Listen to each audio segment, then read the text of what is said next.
હાલો નમસ્કાર, મારું નામ છે જયદીપ મકવાણા અને સ્વાગત છે તમારું આપણી યુટ્યુબ ચેનલ એટલે કે મકવાણા ટેકનોલોજી યુટ્યુબ ચેનલમાં. જો હજી સુધી ચેનલને સબસ્ક્રાઈબ ન કરી તો સબસ્ક્રાઈબ કરી લ્યો અને બાજુમાં ઘંટીના નિશાનને પણ પ્રેસ જરૂરથી કરી લેજો. આજે આપણે વાત કરીશું રેશન કાર્ડ ઈ કેવાયસી વિશે કે પ્રોબ્લેમ જે આવે છે. આજે એ પ્રોબ્લેમ અને ઈ કેવાયસી ફરીથી તમને કરી બતાવું. ઘણા મિત્રો એમ કહે છે કે ઈ કેવાયસીમાં પ્રોબ્લેમ થાય છે, તો આજે તમને ફરીથી લાઈવ કરીને બતાવું છું. તો વિડીયોને ઠેઠ સુધી જરૂરથી જોતા રહેજો. તો ચાલો વિડીયોની શરૂઆત કરીએ. મોબાઈલ સ્ક્રીન છે એની ઉપર લઈ જાઉં છું. એમાં જે ગુજરાત ગવર્મેન્ટની જે ઓફિશિયલ એપ્લિકેશન છે માય રેશન તમારે લખી લેવાનું છે. એટલે તમને આ જે માય રેશન ગુજરાત એ ગુજરાત સરકારની ઓફિશિયલ એપ્લિકેશન છે, એની લિંક પણ તમને ડિસ્ક્રિપ્શનમાં આપી દઈશ. તો આ એપ્લિકેશનની મદદથી તમારે છે એ કેવાયસી કરવાનું રહેશે. તો જો તમારી પાસે સૌપ્રથમ આની અંદર જો રજીસ્ટ્રેશન તમે કરાવેલું ન હોય તો તમે નવા વપરાશકર્તા અહીંયા તમારે તમારું નામ લખી દેવાનું છે. અહીંયા તમારે તમારો મોબાઈલ નંબર લખી દેવાનો છે. એટલે તમે મોબાઈલ નંબર નાખશો એટલે તમને ઓટીપી આવશે. એ ઓટીપી તમારે નાખી એટલે તમારું રજીસ્ટ્રેશન છે આની અંદર થઈ જશે. રજીસ્ટ્રેશન તમારું થઈ જાય એટલે તમારે પાછો તમારો મોબાઈલ નંબર અહીંયા નાખી દેવાનું છે.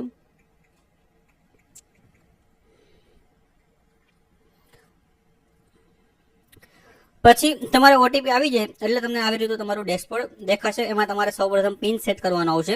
એ પિન તમે સેટ કરી દેશો એટલે તમને હોમ પેજમાં છે એ રીડાયરેક્ટ થઈ જશે એપ્લિકેશનના.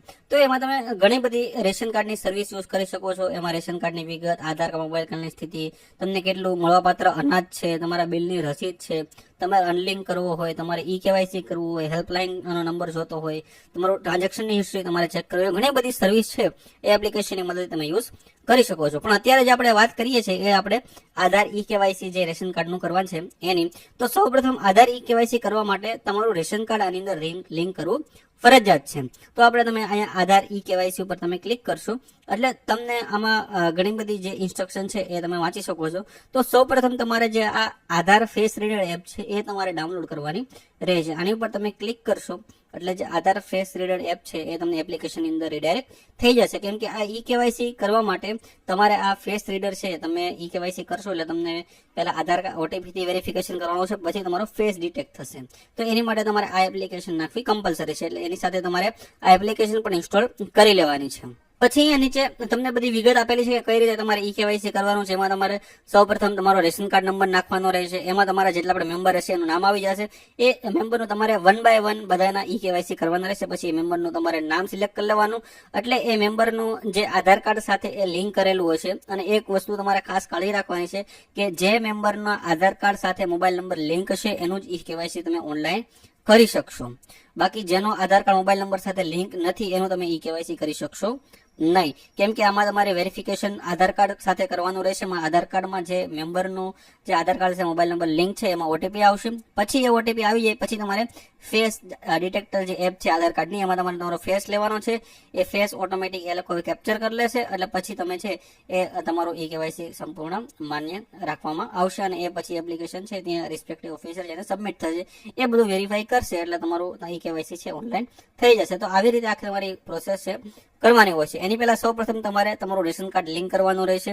તો એમાં તમારે આ ઉપરોક્ત વિગત તમે વાંચી લીધી છે એની ઉપર તમારે ક્લિક કરી દેવાનું છે અને રેશન કાર્ડની વિગત મેળવો એની ઉપર તમારે ક્લિક કરવાનું છે. તો અહીંયા તમારે સૌપ્રથમ તમારો રેશન કાર્ડ નંબર એકાઉન્ટ સાથે લિંક કરવાનો રહેશે. તો અહીંયા તમારે રેશન કાર્ડ તમારું લિંક કરો. અહીંયા તમારો જે રેશન કાર્ડ નંબર છે એ નાખી લેવાનો છે. અને કોઈ પણ ફેમિલી મેમ્બર હોય એનો એક વ્યક્તિનો કોઈ પણ આધાર નંબર જો છે એમાં લાસ્ટ 4 ડિજિટના આધાર કાર્ડ છે એ તમારે અહીંયા નાખી દેવાના છે.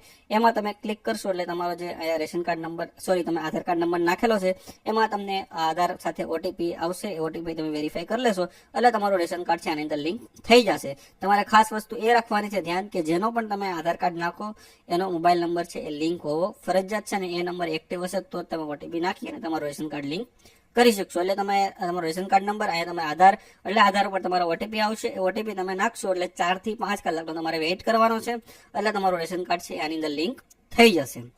ઠીક છે. તો ફર્સ્ટ ફેઝ તમારો કમ્પ્લીટ થઈ ગયો. સૌપ્રથમ તમારે રેશન કાર્ડ લિંક કરવાનું છે. રેશન કાર્ડ લિંક થઈ જાય પછી તમે આગળ છે ઈ કેવાયસી કરી શકો છો. તો હવે આપણે આગળ વાત કરીએ કે તમે ઈ કેવાયસી કઈ રીતે કરી શકો. તો હવે તમારું રેશન કાર્ડ લિંક થઈ ગયું એટલે 4 થી 5 કલાકમાં તમે વેઇટ કરશો એટલે રેશન કાર્ડ તમારું લિંક થઈ જશે. પછી તમે છે ઈ કેવાયસી કરવાનું રહેશે. તો એમાં ઈ કેવાયસી કરવા માટે તમારે અહીંયા આધાર ઈ કેવાયસી એની પર તમારે ક્લિક કરી દેવાનું છે. પાછી બધી ઇન્સ્ટ્રક્શન આવશે, એમાં તમારે કાર્ડની વિગતો મેળવો એની ઉપર તમારે ક્લિક કરી દેવાનું છે. પછી જે તમારો રેશન કાર્ડ નંબર હશે ઓટોમેટિક ફેચ થઈ જશે, કેમ કે આમાં તમે લિંક કરેલું હશે એટલે. પછી તમારે આ કેપ્ચા કોડ નાખી દેવાનો છે. એટલે જેટલા પણ મેમ્બર આમાં રેશન કાર્ડની અંદર લિંક હશે એના બધાના નામ આવી જશે. તો આ તમે જોઈ શકો છો કે આ બધા મેમ્બરના આધાર કાર્ડ છે લિંક કરેલા છે.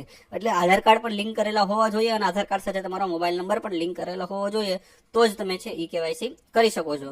તો મારે આ 6 નંબરનો વ્યક્તિ છે એનું ઈ કેવાયસી કરવું છે, તો હું અહીંયા એને સિલેક્ટ કરી લઉં છું. પછી આ સભ્યોના આધાર ઈ કેવાયસી સ્ટેપ્સ 2. પછી જે તમારો નંબર હશે આધાર સાથે લિંક, એમાં તમારે ઓટીપી આવશે. એ ઓટીપી તમારે અહીંયા નાખી દેવાનો છે.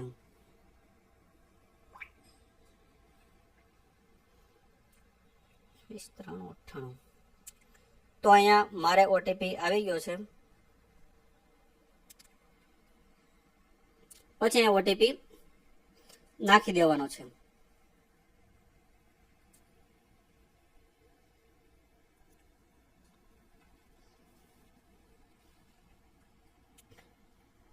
ઓટીપી આપણે નાખી દીધો એટલે આપણો ફેસ છે એ તમારે કેપ્ચર કરી લેવાનો છે. આપણો ફેસ છે ઓલરેડી એ લોકોએ કેપ્ચર કરી લીધો છે, એટલે તમારી બધી અહીંયા માહિતી આવશે. તો અહીંયા તમારે I want to do KYC details, એમાં તમારે અપ્રૂવ આપવાનું છે અને મંજૂરી માટે વિગત આગળ મોકલો એની પર તમારે ક્લિક કરી દેવાનું છે. એટલે request send to concern supply officer four approval, એટલે તમારે રિક્વેસ્ટ છે જે પણ રિસ્પેક્ટિવ ઓફિસર છે એમાં તમારે મોકલી દેવામાં આવી છે. થોડો ટાઈમ તમારે 24 થી 48 કલાકનો વેઇટ કરી લેવાનો છે, એટલે તમારું ઈ કેવાયસી છે આમાં થઈ જશે. તો આ રીતે તમે છે એ ઈ કેવાયસી